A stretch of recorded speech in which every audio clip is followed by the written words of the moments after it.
Good morning, students. So today we will be continuing our next lecture of force and laws of motion. The topic name is inertia and mass. So on that day we have studied what is inertia. Inertia means the capability of the body to remain in rest or in motion.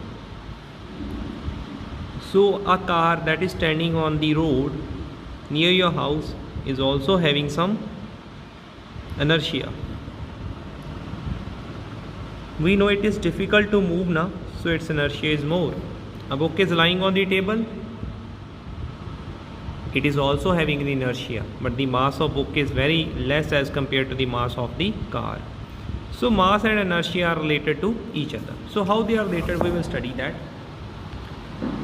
So we will be saying what is inertia. You should know that capability of the body to remain in rest or in motion.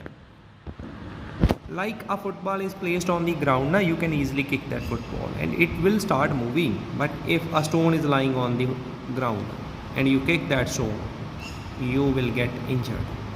Okay, that means football is having less inertia and stone is having more inertia. Stone does not want to move and the football wants to move. Similarly, there is another example. A car can be easily pushed, but it is too difficult to push the train. Why? Because same thing, the train is having more inertia and car is having less inertia. But you should note one point, the car is having less mass, train is having more mass. Less mass means less inertia, more mass means more inertia. So mass is a measure of inertia. If the mass of object is more, its inertia will be more. And if the mass of object is less, its inertia is also less. So this all for the law of first law of motion, inertia, and now the next topic is second law of motion. We have studied if you apply some unbalanced force on a chair lying in your room, its velocity will change. The chair is at rest. When you apply the unbalanced force on any chair, car, its velocity is going to get changed. If velocity is changing now, science says acceleration will change. Okay, how you can take the example. Suppose a truck is standing on the road. It is not dangerous. A person is passing nearby the truck, but he is not feeling any kind of danger. But a moving truck can kill a person. So what is there? So the impact produced by a truck at rest and the impact produced by a truck in motion is different, and it depends on the mass and velocity. Truck is having mass also, but in case number 1 its velocity is 0. Truck is having mass also, and in case number 2 when a truck is moving it is having some velocity. So these two quantities, mass and velocity, they are related to each other by the momentum, by another quantity whose name is momentum. Momentum compare mass and velocity. Suppose a car is there, it is having some mass also and it is having velocity also. If a car is having mass and velocity, that means it is having the momentum.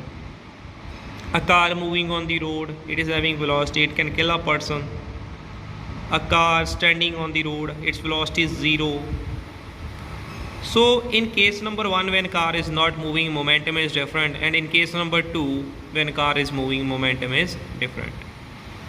So momentum is the product of mass and velocity. When you multiply mass with velocity, you are going to get the momentum.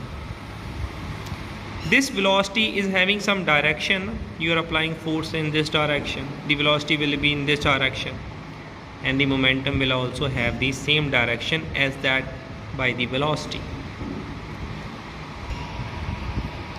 So when you apply unbalanced force, velocity is going to get a change. Okay.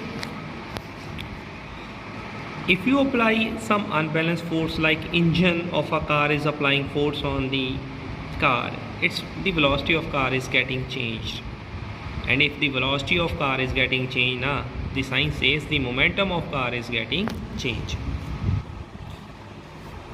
Suppose a car is standing on the road and it is having a dead battery. A ram gives a push to the car, but car doesn't move. And when two persons they are pushing the car for a long time, then the car starts moving. So what is there? In first case, change in momentum take place. In second case, change in momentum also take place. But here change in momentum is for a small time, and here change in momentum is for a long time. Here the momentum is changing for a long time, and in this case the momentum is changing for a short time. So what is there?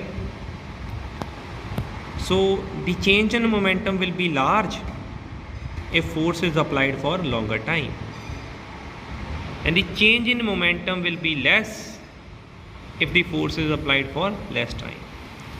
So change in momentum also depends on the time for which force is applied. So we know the momentum, when the velocity of object changes, the momentum changes. How velocity is changing? Because we have applied the force. So change in momentum is dependent on the force also.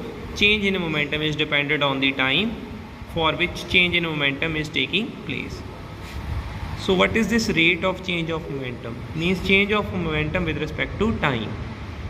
The rate of change of momentum is directly proportional to the applied force. If force applied is more more velocity will change and more momentum will change. If force is applied for large time the change in momentum will also be large with respect to time. So rate of change of momentum is directly proportional to the force applied. So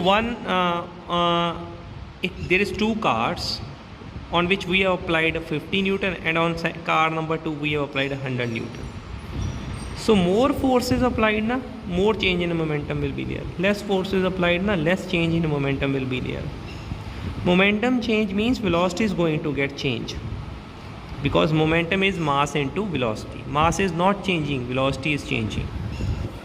So change of momentum with respect to time directly proportional to the force applied. If more force is applied, more change in momentum. Less force is applied, less change in momentum. Suppose force is applied in this direction, and the change of momentum will also be in this direction, and the change of momentum will have the same direction as that of the applied force. So what we have studied in second law, we are applying unbalanced force like this. Velocity is changing. If velocity is changing, momentum is changing. Second law says the change in momentum is directly proportional to applied force, and the change in momentum is also dependent on the time for which the force is applied. If force is applied for 10 minutes, change in momentum will be different. If force is applied for 20 minutes, change in momentum will be different. So next topic is 941. How you can drive the second law of motion mathematically. It's very simple. You are having a car in your house whose mass is suppose m, and it is moving with some velocity u like 20, but you have applied force. You have not applied force, the engine have applied force, and the car will get the acceleration, and its final velocity changes to v. Suppose the engine has applied the force for time t, then what is the change in momentum? Initial momentum of the car is mu, and final momentum of the car is mv. Final momentum minus initial momentum, that is the change in momentum. M is common, v minus u. According to Newton's second law, the change of momentum directly proportional to the force applied, and rate of change of momentum means change of momentum with respect to time. Rate means with respect to time, directly proportional to force applied. Change in momentum is m v minus u, m v minus u upon t. So when you remove this directly proportional na, then there will be a equal to and a constant of proportionality k will come mv minus u upon t. And in the first chapter we have studied change in velocity with respect to time is known as the acceleration. So f is equals to k ma. So this whole thing will change to a, where k is constant of proportionality and the value of k is the unity. F is equal to ma. The unit of force is Newton. If someone says define 1 Newton is that much force which when applied on a mass of 1 kg will change the acceleration of that object, or will give the acceleration to that object of 1 meter per second the square. So if you apply 1 Newton force is that force which is applied on a body of mass 1 kg and which produces an acceleration of 1 meter per second square in that body, then that force is known as a 1 Newton. So 1 Newton is that force which is applied on a body of mass 1 kg and which produces acceleration of 1 meter per second in the direction of force. So the formula of force is F is equal to ma. Force is the product of mass and acceleration. So this is all for today. Thank you. Have a nice day. But before going, we should have a revision. Inertia and mass. Inertia depends on the mass. Second law of motion. So second law of motion. In second law of motion, we have studied the rate of change of momentum directly proportional to force of light.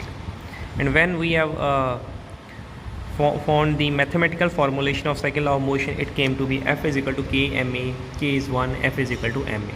Thank you. Have a nice day.